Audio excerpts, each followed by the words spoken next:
It is Tuesday evening, and babes, the narcissism and the absolute chaos are back on our screens, and we are, so here for it. We are clocked in and ready to work. Literally. Snark Squad, welcome back. We love you. Thank you for being here with us. Yes, thank you for choosing the mess tonight. Because, babes, it's another Tuesday, which means the chaos is clocking in, and so are we. And we are not doing it unmedicated, that is for sure. Oh, absolutely not. And yes, we've got our wine. Because, babes, that is literally the only way to deal with family BS. The only scientifically proven way, honestly. Right. Oh, wow, that is exactly what I needed tonight, because my co-host needs to talk about something right out of the gate. Babes, their mom added them to a family group chat today. Let that sink in for a second. I am literally still vibrating with anxiety from it. I need you and the listeners to truly grasp the level of digital terrorism that occurred on my phone at 7:30 this morning. 7:30. That is illegal. Completely illegal. My phone buzzes, right? I look down, and there it is. The notification that just sends a visceral, full-body shudder down your spine. Yeah. Mom has added you to, quote, the family updates. Oh, no. I stared at the screen for a full 5 minutes. I was actively contemplating just throwing my device directly into a body of water. The absolute unhinged, unnecessary energy of a family group chat it's a psychological study waiting to happen. I'm literally sweating for you right now. I can feel my own cortisol spiking. Just hearing the words family updates. What is happening in there right now? Tell me everything. It is chaos. Yeah. Just pure, unfiltered, unregulated chaos. First of all, the sheer volume of notifications that require absolutely zero response is staggering. Right. It's never a question. No. It's an endless stream of random, deep-fried minion memes from an aunt I haven't physically seen since, 2018. The minion memes. Why is it always the minions? I don't know. And then, interspersed between the minions, you get these deeply passive-aggressive updates. Things like, so nice to see the cousins who actually make time for family. Oh my God. The shade. Tagging nobody, but aimed at everybody. And it demands this constant low-level hypervigilance from you. You can't ignore it.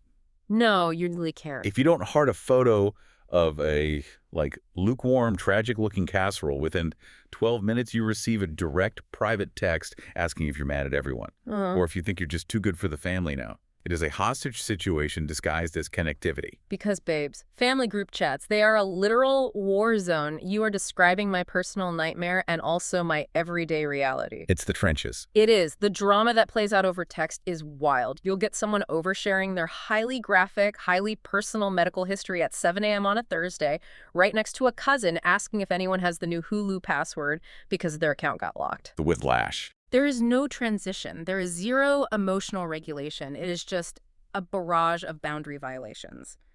Babes, I am not kidding. At least once a week, I leave the group chat.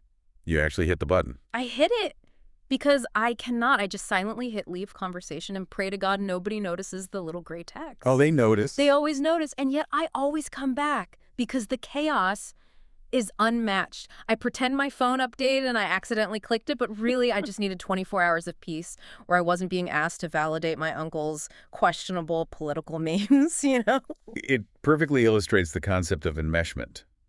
In these family systems, there is no individual identity. There's only the collective nervous system. Yeah. And that nervous system is just constantly vibrating with anxiety and guilt trips and demands for validation. It's an addiction to the dysfunction. Yeah. You leave to protect your peace, but you return because the mess is too compelling. And honestly, babes, this is why we record so much. Because this right here is our safe space, just sitting here with you, the listener, and the wine, dissecting other people's chaos so we don't have to look at our own. It's the most effective therapy we can afford right now. And frankly, I prefer analyzing TLC families over my own relatives any day of the week. Same. Because we need to talk about something a little deeper tonight before we hit the actual episode timeline. Narcissism. Oh, we are going there immediately. We have to. I have been thinking about this all week, watching these reality TV families operate. Do we think it's learned? Or is it something you're just born with? We are diving right into the deep end of the psychological pool tonight. I love this. Because I'm looking at these reality TV kids, right? I look at the family we are dissecting tonight, and I genuinely take the emotional side on this. I think it is entirely learned from toxic family environments. Okay, lay out the theory. You know, watch these kids grow up on television. If you go back to season 1, they are bright-eyed, relatively normal kids. But year after year, you see the light slowly leave their eyes, and they just morph into their parents. They really do. They absorb the manipulation, the need for control, the complete inability to apologize or show genuine vulnerability. It's a survival mechanism that crystallizes into a personality trait. Right, the environment shapes them. Exactly. They learn very early on that the only way to get attention or love or even just basic safety in that house is to be the loudest, most demanding, most controlling person in the room. If you are soft, you get eaten alive, so they learn to be sharp. See, I hear that. And I validate the environmental impact. I really do. Yeah. But I have to take the analytical side on this. I'm going to play devil's advocate for a moment. Okay. I truly believe some people are just born lacking a basic empathy chip. Yes, the environment shapes how that narcissism manifests, whether it becomes overt bullying or covert victimhood. But if you look at the behavioral patterns from early childhood in some of these individuals, the absolute disregard for others' feelings is innate. You think they're just born that way? I do. It's not just a learned defense mechanism, it's a structural neurological deficit. Yeah. You can take some of these people, pull them out of the toxic environment, put them in the most loving, validating, peaceful environment possible, and they will still find a way to make everything about themselves. I just can't accept that someone is born a villain. That feels so bleak to me. Yeah. Like, if you are listening to this and you have that one family member, you know exactly what I mean. You want to believe there is a root cause you can fix. But you can't fix it. But look at someone like Liz on this show. Look at how she's operating right now with her fiancé. You can see the direct, undeniable pipeline from Amber to Liz.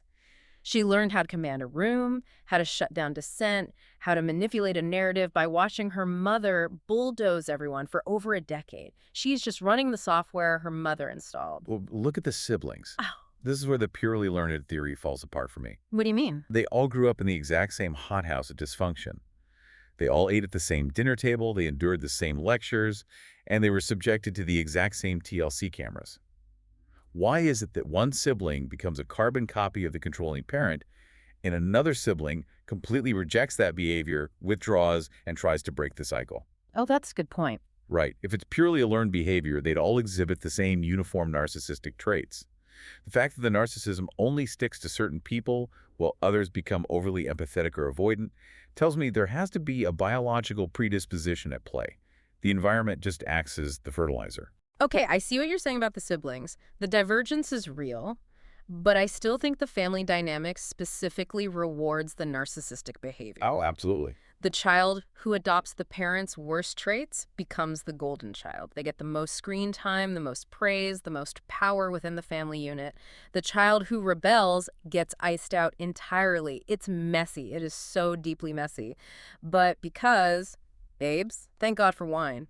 Because it is hitting tonight. It really is. We are going to need it to get through this analysis. What exactly are we drinking? Yeah. Because it is aggressively colorful. Shout out to Barefoot Wines. Because, babes, this Fruitscato we've got on deck, this might be our summer drink. It is aggressively fruity. It tastes like a melted popsicle in the best possible way, and I am honestly not mad at it. And if we put this in the Ninja slush machine, babes, fire. Oh, yeah. Imagine this blended with some ice, sitting by the pool, completely ignoring the family group chat. The vision is flawless. I am looking at the sugar content on this label right now, and my clinical, analytical brain is screaming about the glycemic index and the inevitable insulin spike. Yeah. But honestly, as a slushie, it sounds absolutely phenomenal. I will happily sacrifice my blood sugar for the vision. The vision demands a sacrifice. Babes, we are tipsy, we are triggered, and we are ready. Let's get into the episode. Let's do it.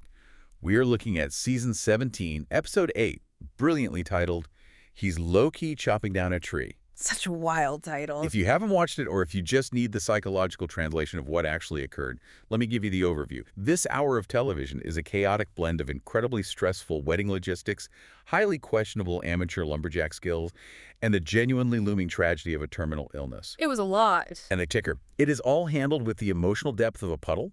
It is the perfect storm of reality TV editing, forced narrative arcs, and unhealed generational trauma just playing out for our entertainment. A puddle. You're so right. But before we even get into the nitty-gritty of the wedding prep and the medical emergencies, we have to talk about who was not on our screens. The invisible cast members. Yes. If you are a dedicated viewer, you felt the absence. Babes, we have to say it right now. Where is Anna? The silence surrounding her absence is absolutely deafening. It speaks volumes without saying a single word. Actually, we haven't forgotten Anna, and we hope she is thriving and doing amazing since she's not on the show this season. Let me tell you, escaping this mess, stepping away from the cameras, and the forced family narrative is the ultimate flex. It really is. We see you, Anna, and we are cheering for you. It is the ultimate display of boundary setting. And the Snark squad on the Reddit streets is doing the Lord's work right now, sleuthing this out. Everyone is noticing the missing faces. Because it's not just Anna. Who else did they spot? If you look closely at the background of these scenes, particularly the group gatherings, did you catch that Heidi and Ella were also mysteriously absent from the guest lists? Yes. The internet misses absolutely nothing. A commenter in the live discussion thread literally posted, "I want to hear why Heidi and Anna weren't invited." Same. And someone else pointed out that Heidi's daughters weren't there either, which is so incredibly weird because Emma used to be so close with Ella. They were inseparable. Exactly. It's like anyone who challenges the overarching narrative or doesn't perfectly align with the matriarch's specific vision for the family is just quietly scrubbed from the timeline. It's reality TV witness protection. It's the reality TV version of getting sent to Siberia. Yeah. This is a classic tactic and highly enmeshed controlling family systems. Absolutely. You stop playing along with the forced family fun, you try to establish an independent identity, or you simply set a boundary that inconveniences the people in charge, and suddenly you are erased. You are no longer invited to the bridal shower. You are no longer part of the acceptable public image. It is punishment by exile. It's so toxic. Which brings us perfectly to the first major psychological event of the hour, that bridal shower. Oh my God, the surprise bridal shower. Let's unpack Amber and Emma throwing this event for Liz. Because, listener, you need to understand the setup here. Please, set the scene. Liz genuinely thought she was walking into a highly stressful, high-stakes wedding meeting at Honeywood to finalize vendor lists and guest food. She is already operating at maximum capacity, she is visibly stressed, and she walks into this. Let's break down the actual mechanics of this surprise, because it perfectly illustrates the difference between genuine care and disguised control. Yes, exactly. Amber and Emma frame this on camera as them being super thoughtful, like, oh, Liz is so stressed, we just wanted to do something nice for her to take the edge off. But look at the execution. If you want to take the edge off for someone who is overwhelmed, you don't orchestrate a secret event that requires them to perform gratitude in front of a crowd. Exactly. And the preparation for it was a total disaster. Emma and Amber almost completely ruined a supposedly expensive mirror trying to do a DIY stencil project with etching cream to make a welcome sign. The etching cream scene was a masterclass in chaotic energy. Let me paint this picture for you. They lay this mirror flat on the ground, they have these flimsy little stencils, and they start blobbing this highly toxic etching cream all over it. Just gooping it on. The stencils are actively lifting up, there are chunks of white paste getting everywhere, the lines are bleeding. Emma is literally looking at it and saying, oh my God, this is going to be a hot mess. And she was right. Amber bought this relatively expensive mirror, and they are basically doing a 2014 Pinterest fail craft on it mere hours before the event starts. It's the illusion of high-end event planning, backed by total panic. And the chaos of keeping the secret. This is where the controlling nature really leaks out for me. Like the bathroom lie. Yes. They had to hide the floral arrangements in the bathroom. Yeah. When Liz arrives and casually asks why the bathroom door is closed, Amber's immediate knee-jerk instinct is to aggressively lie and say the toilet was clogged. So unnecessary. And when Liz asks a perfectly normal follow-up question, Amber instantly gets defensive and snaps, just quit asking questions. Yeah. It is so aggressive. Liz asks, who stopped up the toilet? And Amber just barks, just quit asking. Like, excuse me. Right. You are the one who formulated the highly specific lie about a plumbing emergency. You can't get mad when people ask follow-up questions to the fake narrative you just introduced. It just shows how quickly the facade of, I'm doing the sweet thing for you, cracks the second she feels her control slipping. Precisely. But what really fascinated me, and what the Reddit sleuths immediately clocked with surgical precision, was the actual shower itself. Not the prep, but the final product. Yes. The guest list. We have to talk about the guest list. Look at who was actually sitting in those chairs. It looked incredibly small for a family that usually operates with a cast of thousands. It was tiny. The fans counted maybe 15 to 20 people in total. Yeah. And critically, glaringly, Bryce's mom and sister-in-law seem to be completely missing from the room. One commenter on Reddit named FurangirlMom1 posted, "Were there that many?" LOL, I didn't see Bryce's mom or his SIL. Clocked it. Which brings up the biggest, most neon-flashing question of the entire segment. Was this bridal shower really for Liz? Or was this just a thinly veiled excuse for Amber to play event planner, assert dominance over the wedding process, and center herself in the narrative? From a psychological standpoint, it is textbook event hijacking. When you throw a surprise party for a controlling individual, it's rarely about the guest of honor. Never. You throw a surprise so the bride has absolutely no say in the guest list, no input on the aesthetic, no choice in the food, and no control over the vibe. You isolate them from their partner's family by conveniently forgetting to invite them or giving them too little notice to attend. That is so shady. You control the entire environment under the guise of doing a massive favor. The underlying message is, look at what a good mother I am, taking this heavy burden off your plate. But really the goal is just to orchestrate a catered lunch where everyone in the room has to tell you what a spectacular job you did. It's an ego feed. That makes so much sense, and it is so dark when you think about it. And it bleeds right into the gifts. We have to talk about the gifts they gave her because they were incredibly telling. Oh, the gifts are awful. She gets kitchen towels because Liz says her toddler, Leighton, keeps pulling the current ones off the oven handle. Okay, practical, but boring. And then fishing lures. Fishing lures. At a bridal shower. A celebration supposedly meant to honor the bride and her transition into marriage. Yes. They give her fishing lures for Brice. Because, as the family openly joked while she opened them, Brice needs an excuse to escape to the lake.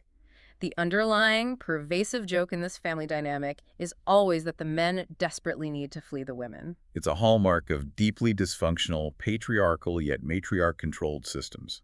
The women are framed as these overbearing, nagging anchors, and the men are framed as these simple creatures who just need to drink beer and fish to survive their own lives. It's so sad. It normalizes profound emotional distance in a marriage. It says, here is a tool for your future husband to avoid spending time with you. That's not a gift, that's an insult wrapped in a bow. It is so dark when you really let that sink in. And then, as if the vibe wasn't weird enough, they played the Bachelorette game, and I'm using heavy air quotes here. The game was called Porn or Polish. I couldn't. I physically cringed into another dimension.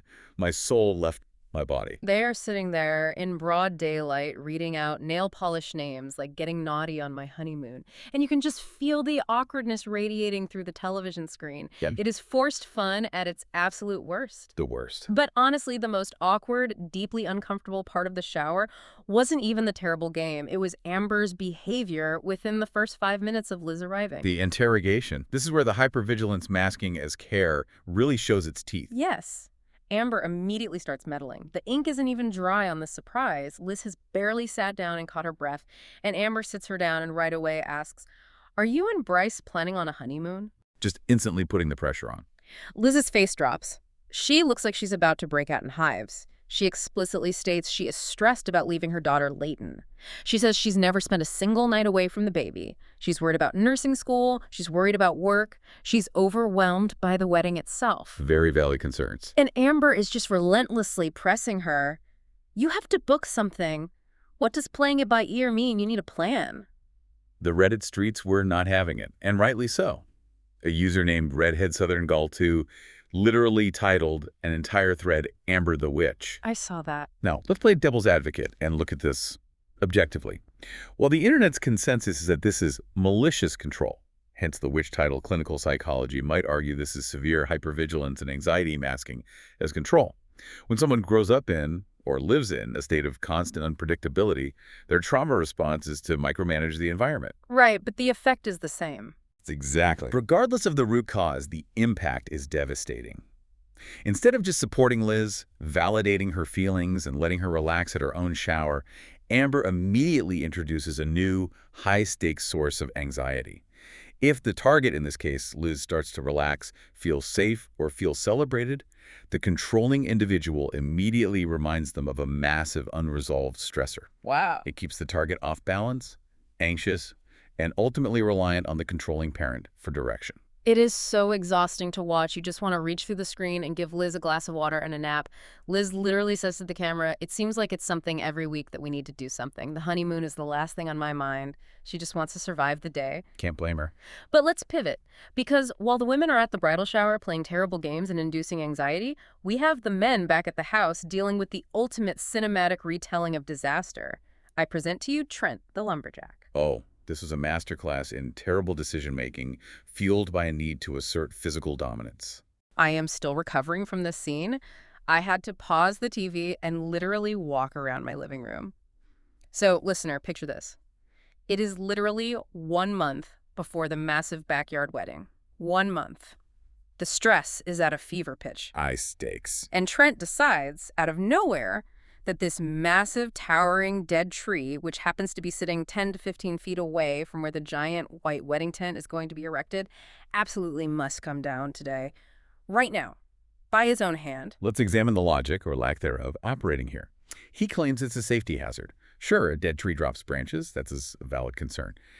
But he insists on doing it himself. Yes. He stands there and proudly proclaims to the camera that he has 20 years of experience and has taken down over 100 trees. He is puffing out his chest. But then, in the very next breath, in a moment of stunning lack of self-awareness, he freely admits that the last time he cut down a tree at their old home, he tried to pull it with his truck, and his truck literally caught on fire. His truck caught on fire. Babes, I yelled at the TV.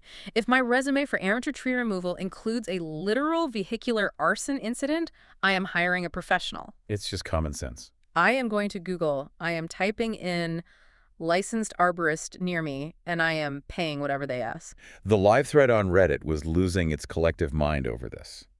Someone commented, "Why can't Trent ever call up a professional?" Yep. And it speaks to a very specific psychological profile. Okay, break that down for me. The financial and physical risk of dropping a 50-foot tree right near your house, right where your daughter's wedding venue is going to be, when you are not a professional, is staggering. But in these patriarchal structures, when a man feels emotionally out of control, like, say, during the chaotic planning of a wedding where the women are making all the logistical decisions, they often insist on dangerous, highly visible DIY tasks. Oh, wow. It is a way to assert physical dominance and utility, like, I may not be picking the napkins, but I am conquering nature. It is deeply primal and deeply unnecessary. But he actually does it, and miraculously the tree falls. It actually falls the right way, away from the house, thank God. But the aftermath is where the real drama happens. It's not the falling of the tree, it's the cleanup. Right. Trent starts sawing this massive trunk into logs, trying to clear the area, and suddenly you see the shift. He's struggling. He starts saying his arms are weak, he's complaining that he's out of shape, and then the medical episode begins. He starts experiencing severe chest tightness and heart palpitations. He's physically grabbing his chest, his breathing changes, and he has to sit down on a stump. He looks genuinely unwell. And what does he blame it on? This is the wildest part. He doesn't blame it on wrestling a 50-foot tree. He blames it on the asphalt patch coffee that Amber makes. The coffee. He tells the camera that Amber takes a 5-pound bag of coffee and somehow only gets 4 pots out of it. He says it is so thick, so caffeinated, he literally calls it asphalt patch. And on top of that, he casually mentions he hasn't eaten a single thing since 6 a.m. So let's look at the clinical picture here. We have a middle-aged man performing extreme, unaccustomed manual labor in the heat, highly stressed about a looming, expensive wedding, running on zero food, and heavily fueled by essentially pure, concentrated caffeine sludge. A recipe for disaster. The heart palpitations are not just predictable, they are the inevitable physiological consequence of his choices. But what is truly spectacular, what elevates this from a minor scare to reality TV gold, is the family's reaction to his distress. Enter Nurse Amber. Oh my God. Amber's reaction. If you want to know what to never do in a medical crisis, take notes on this scene right here. Instead of de-escalating the situation, having him sit down in the shade, encouraging slow, deep breaths, or maybe bringing him some water or a banana to raise his blood sugar, Amber immediately escalates the environment to an 11. She loses her mind. She goes straight to the most catastrophic diagnoses possible. She stands over him and starts loudly shouting about his family history.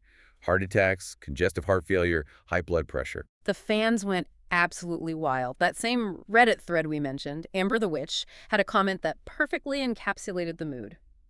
Now, Amber is a nurse. Trent is having heart palpitations, so Nurse Amber says it's heart attack, stroke. Shut up, Amber. You are making everyone nervous. It is the exact opposite of what any trained medical professional or even just a calm human being would do in a panic situation. Yeah. You do not stand over someone who is clutching their chest, clearly experiencing a sympathetic nervous system spike, and read them their family's lethal medical history. It's insane. You calm them down. You lower their heart rate. Yeah. But again, to play devil's advocate, this is what catastrophizing looks like. When you are terrified of losing control, your brain immediately jumps to the worst-case scenario, and you vocalize it, not to help the victim, but to release your own anxiety. And speaking of trained medical professionals, the Snark squad clocked Liz so hard on this. Listener, you have to remember, Liz is supposedly the nurse of the family, right? That has been her entire storyline. Correct. That is her established role. The internet pointed out that Liz didn't step in to assess her dad at all. She didn't take his pulse. She didn't ask him diagnostic questions about pain radiating down his arm. She just stood there in the background looking incredibly worried about her wedding timeline being disrupted by a potential ambulance. Completely frozen. And Reddit sleuths, and let me tell you, nobody works harder, faster, or with more dedication than a reality TV Reddit sleuth when as far as looking up the Georgia State Nursing Registry. One user, Commercial Adagio 551, literally posted the link in the thread and proudly declared that Liz isn't showing up as a licensed nurse in the state of Georgia. The dedication of the Snark squad is truly unmatched. They will pull public records to win a reality TV argument. They will. So, look at the tableau we have here. We have Amber playing WebMD Doomsday Prophet, shouting about strokes. We have Liz, the phantom nurse, completely freezing and dissociating from the medical reality. And then we have Brice. Brice. Oh, sweet, simple, deeply avoidant Brice. Brice looks at Trent, his future father-in-law, who is clutching his chest, sweating, and possibly having a genuine cardiac event. Brice looks at him and says, "Is he about to pass out?" And then Trent, in a moment of pure, unfiltered Southern coping, asked Brice to run up to the house and grab him a Budweiser. A Budweiser. His prescribed medical solution to active chest pain is a light beer.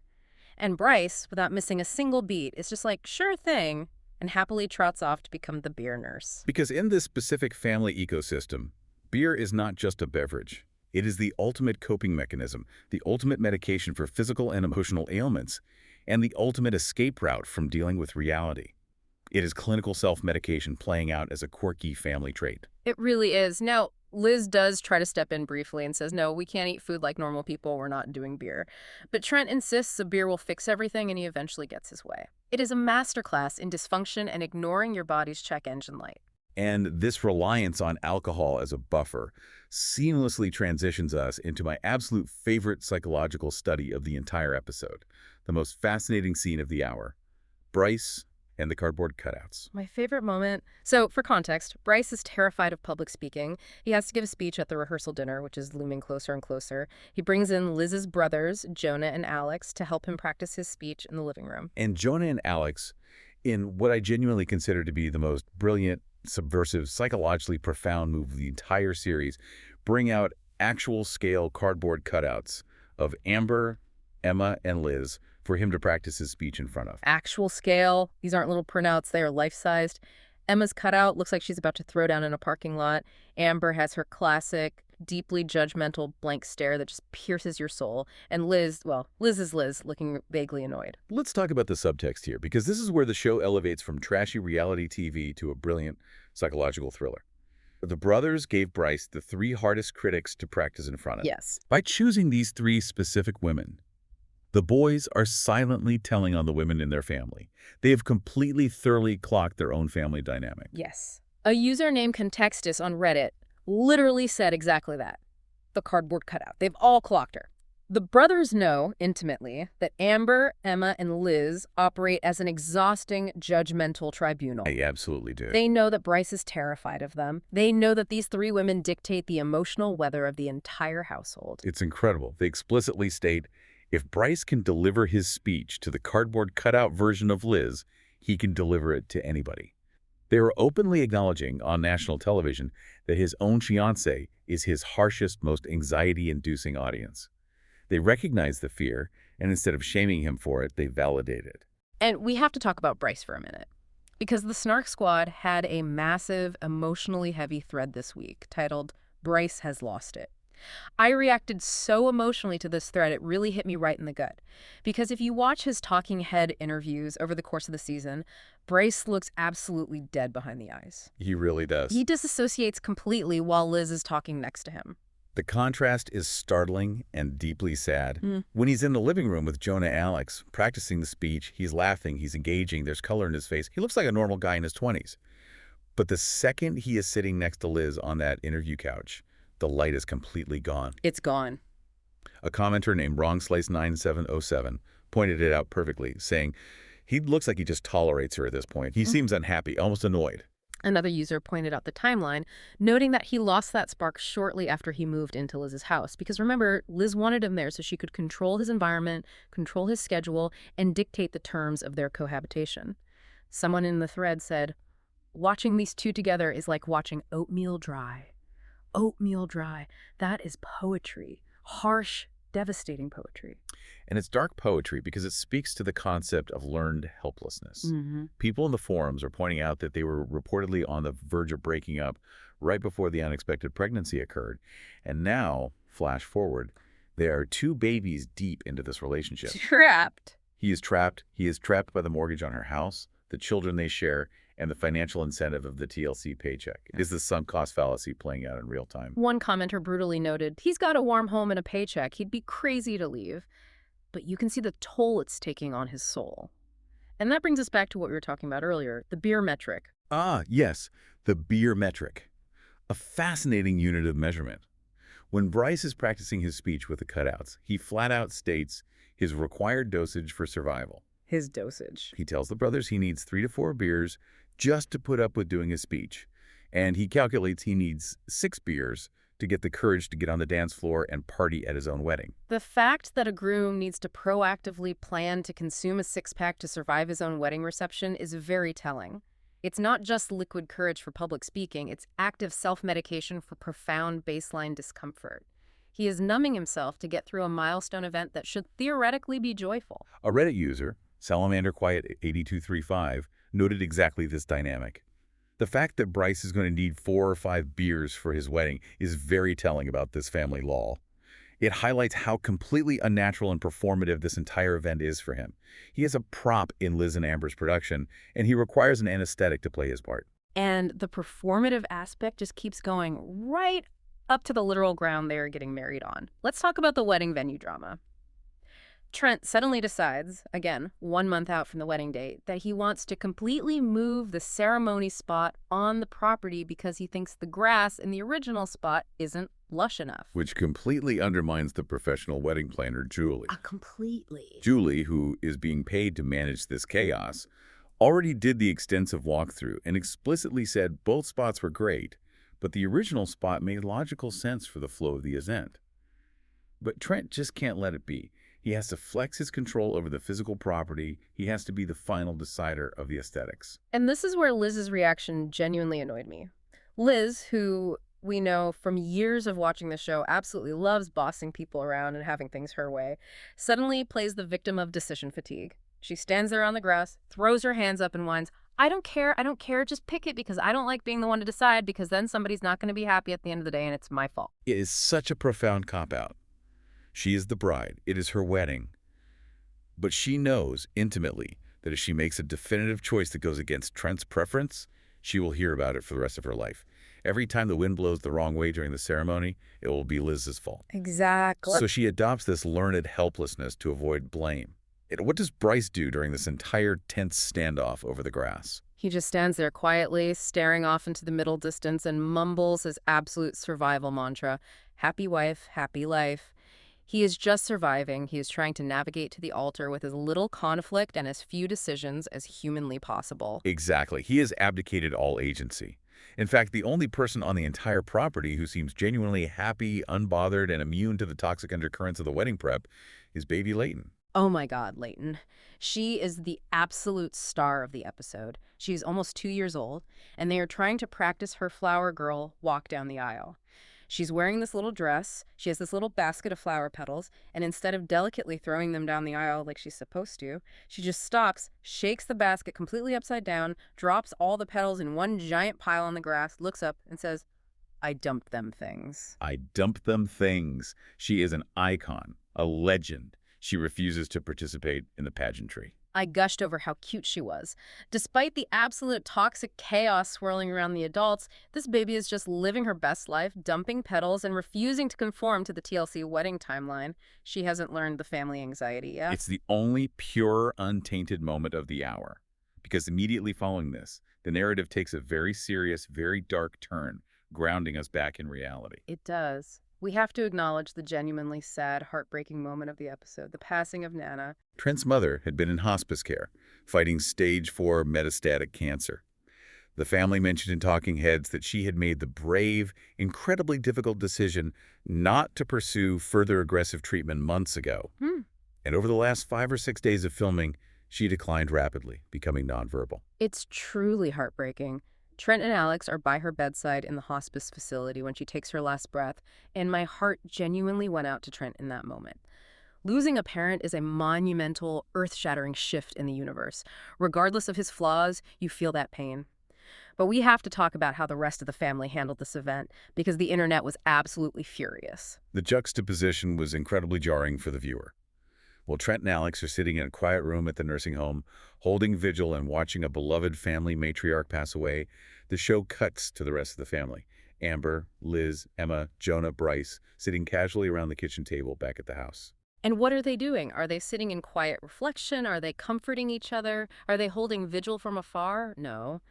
They are having a lively conversation about buying funny novelty socks for the groomsmen. Do you want a beer theme, a hunting theme, or a fishing theme? That is the literal conversation happening while they are waiting for the imminent phone call that their grandmother has died. It felt surreal. It felt so bizarre and tone-deaf. And then the phone actually rings. Trent calls the house to deliver the news that it has happened, and Amber answers the phone. Let's analyze Amber's reaction here, because this is what set the Reddit Snark squad ablaze. Trent says, his voice heavy, Nana just passed away about 3-4 minutes ago, and Amber, sitting at the table surrounded by the kids, just stares blankly and says, she did. The tone was so cold, it was completely devoid of warmth, comfort, or empathy. A user on Reddit named LoudNetwork6939 captured the mood perfectly, saying, Amber didn't seem at all caring when she took the call about Trent's mom dying. The only one who spoke up was Brice. Another user, GoalResponsible575, added to that, writing, yes, she didn't even say, are you okay? She has such a cold, mean spirit. From a psychological perspective, when your spouse calls to tell you their mother just died, the normal human response is to offer immediate comfort, to ask if they need you to come down there, to express profound sorrow. Obviously. Amber treated the information like a status update on a delayed package delivery. It was a flat affect. One commenter on Reddit went even further, saying, if my family member is dying and refuses treatment, I would be by my loved one's side until the very end. These people are so damn selfish.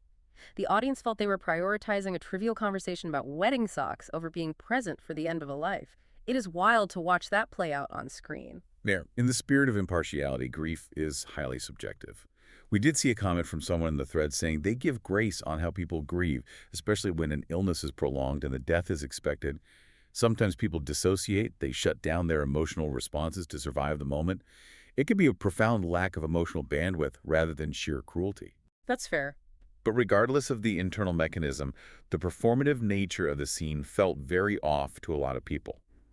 Someone even suggested the phone call scene looked like a reenactment filmed later because it was so devoid of natural emotion and felt rehearsed. It was tough to watch, but thankfully, the eulogy writing brought some light and warmth back to the memory of Nana.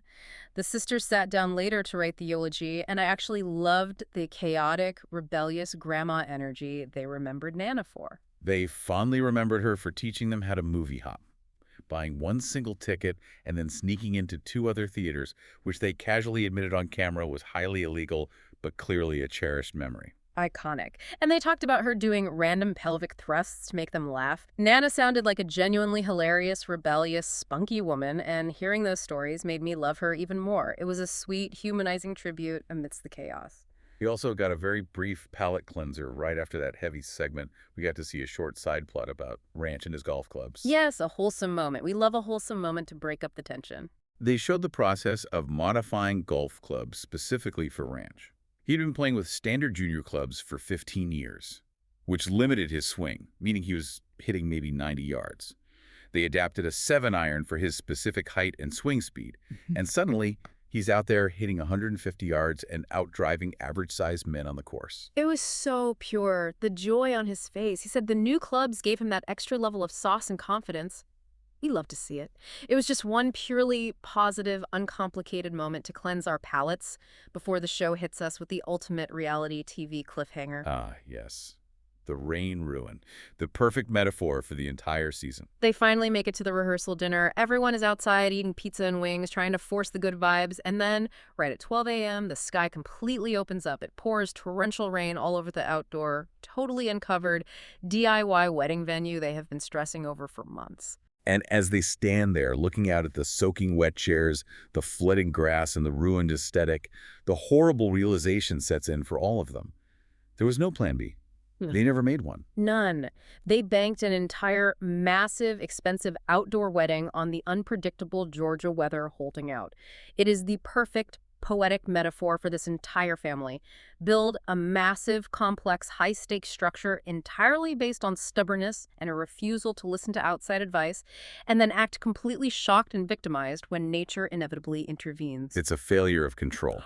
Which brings us to the psychological profiling portion of our discussion. Let's synthesize what we've learned today and apply it to the family dynamics in our segments. Based on what we just watched, segment 1, family group chat energy. Who is bringing the chaotic group chat vibes we discussed earlier, and who is silently judging? If this episode was a family group chat, who is sending the all-caps texts at 3 a.m.? Oh, it's not even a question in my mind. Amber is the admin. She created the chat, she sets the unspoken rules of the chat, and she will tag you personally if you don't reply to her message within 5 minutes. She is the one demanding to know why your RID receipts are turned off. She needs to know that you know she is speaking. Yes. Yes. She requires an audience at all times. Yes. And Trent. Yep. Trent is the one sending a blurry, unprompted close-up photo of his chest to the group chat at noon asking, should I go to the ER?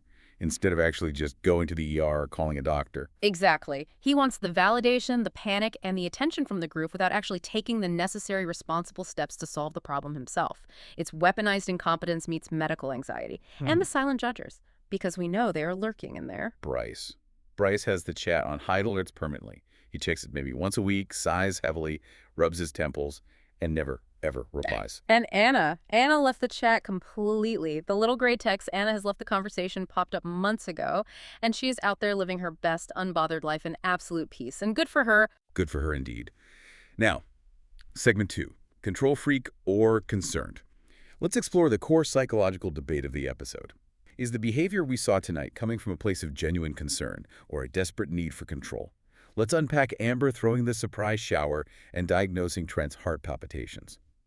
Is it possible, if we try to view this through the most empathetic lens possible, that she's just a deeply concerned mom and wife who is buckling under the immense pressure of hosting a massive backyard wedding and losing a mother-in-law simultaneously? I'm going to have to say absolutely not. I reject that premise entirely based on the evidence. I tend to agree. Let's break down the fundamental clinical difference between care and control. Care is asking Trent, who is clutching his chest in pain, how can I help you calm down? Do you want a glass of water? Should I call a paramedic so a professional can look at you? Control is shouting stroke and heart attack over a man's body to prove that you are the smartest, most aware medical mind in the room, regardless of how your panic affects the patient's actual heart rate. Care is centered on the victim. Control is centered on the savior. Oof. When you put it like that, it is so clear. It's chilling, honestly. And look at the bridal shower through that same lens. Care is sitting down with Liz weeks in advance and saying, you seem incredibly overwhelmed lately. What kind of shower would actually bring you joy? Do you want something small? Do you want to just skip it entirely and go to a spa? Control is throwing a surprise event so you can dictate the guest list, pick the aesthetic, manage the food, and force the bride into a performative state of gratitude where she has to publicly thank you for something she didn't even ask for and explicitly didn't want. You are reading the situation to filth. But you are so right. And the scariest part for me as a viewer is watching Liz actively inherit this exact trait. The Liz apple did not fall far from the amber tree. You look at how Liz controls Brice's environment, moving him into her house so she has home field advantage, setting the rules, dictating the timeline of their relationship. She always has to have the upper hand in that dynamic because that is what she learned a successful relationship looks like. It's generational modeling in its purest form. She learned from observing her parents that safety and power in a relationship mean total environmental and emotional control. Which leads us to segment 3, cycle breakers. in this massive, enmeshed family system who is actually trying to do better and who is completely stuck in the generational trauma loop. Is anyone in this family making it to the therapy couch to unpack this? I honestly don't know. Sometimes it feels hopeless watching them repeat the same arguments year after year. I actually have hope for Alex and Jonah. In this specific episode, they acted as genuine, effective cycle breakers. Wait, really? With the cardboard cutouts, you think that was a breakthrough? Yes. Think about it deeply. In a family that usually just yells at each other, ignores emotional distress, or uses beer to suppress anxiety, Alex and Jonah saw that Brice was actively drowning in his fear of public speaking. Instead of mocking him, dismissing him, or telling him to just man up and drink through it, they actively coached him. They brought humor into this situation with the cutouts to disarm the anxiety. They gave him practical, actionable tools maintaining eye contact, pacing his words, breathing through the pauses to survive the family dynamic. They showed genuine emotional support and empathy, which is a rare commodity in this ecosystem. They recognized his fear and helped him navigate it. You were so right. I didn't think of it that way. They didn't just throw him to the wolves. They trained him on how to survive the wolves without getting eaten. That is growth. But then who is stuck? Liz is profoundly stuck. She is cemented into the floorboards of that house. As the Reddit threads astutely pointed out, she and Brice were on the verge of breaking up before the pregnancy changed the trajectory of their lives. And what did? They stayed together for the kids and fast-tracked a massive, incredibly stressful wedding to solidify the bond. They are repeating the absolute classic reality TV cycle of using weddings, houses, and babies as giant, expensive band-aids to cover up foundational relationship cracks. It never works. Never in the history of reality television, or real life for that matter, has having a baby or throwing a $50,000 party fixed a fundamental communication problem. Yep. You are just adding a 30-year mortgage and chronic sleep deprivation to a relationship that already feels like oatmeal. It is a recipe for disaster. Exactly. And finally, segment 4, 2 real moments. Let's talk about the moments that transcended the reality TV snark and felt genuinely poignant. What felt a little too real tonight and hit close to home. I have to take this one because it really sat heavy with me. For me, it was watching them deal with terminal illness, doing what is socially prescribed to be the happiest time of your life. The juxtaposition of Emma and Amber cooing over baby Leighton, watching her try on a tiny toddler's flower girl dress in the living room, while simultaneously waiting for a hospice phone call about Nana taking her last breath. Yeah. It is jarring, it's brutal, but it's also incredibly real. Life doesn't pause the tragedy just because you have a party scheduled. The duality of life and death happening in the exact same afternoon is something so many families have to navigate, and it is profoundly disorienting. It perfectly captures the reality of grief and how grief acts as a black light on family dynamics. It exposes everything hidden under the surface. When someone is dying, people's true unmasked coping mechanisms come out. Some people, like Trent and Alex, show up. They sit by the bed, they hold hands, they witness the end, as excruciatingly hard as it is to watch someone you love slip away. They lean into the pain. And Others compartmentalize so hard they appear totally devoid of empathy. Amber taking that phone call without a single note of warmth in her voice. It hits close to home for anyone who has ever watched a family splinter over how to process grief. One person is crying, emotionally shattered, and the other is making a spreadsheet about funny groomsmen socks because they cannot handle the emotional weight of the reality in front of them. It's alienating, it causes deep rifts, and it is so painfully real. Wow, that was deep.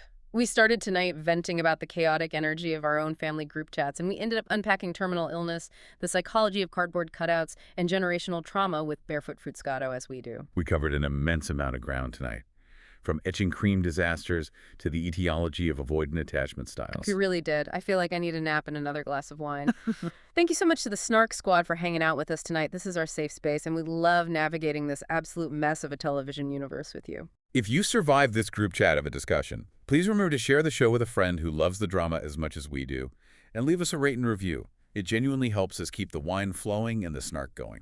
But before we go, I want to leave you with one final thought to mull over until next time. We watched Liz and Brice push through this insanely stressful, conflict-ridden wedding prep while everyone on the internet is noticing how completely defeated Brice looks. It really makes you wonder, do reality TV weddings just speedrun every single red flag in a relationship so the rest of the world can watch you ignore them in high definition? Stay self-aware, Stay unfiltered. and we will see you on the snark side.